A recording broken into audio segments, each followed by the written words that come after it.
I will assume you've read the passage. According to the passage, since the 1970s, the fixed expenditures of middle-class Americans have what? So where do we find out about fixed expenditures? That's down here in line 20.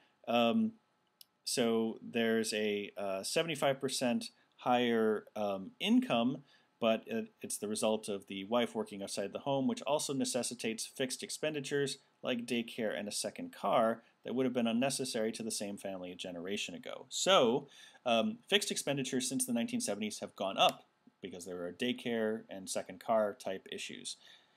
A, have expanded to include costs like student loan debt that were not generally included in the budgets of families in the 1970s. That's not what the passage says. B, have become more manageable due to the increase in average household incomes that can be attributed to the addition of a second wage earner in most families.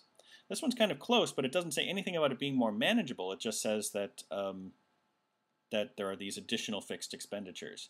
And so it's not that they became more manageable, it's that they became bigger. C, have increased at a greater rate than the average household income. That's more or less what the passage is saying, so that's pretty plausible. D, have become a smaller percentage of total household expenditures compared to housing costs for families living at or below the poverty line.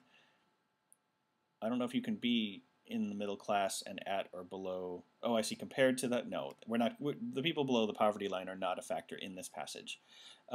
E, have become less of a burden on the household income than the costs of food and clothing.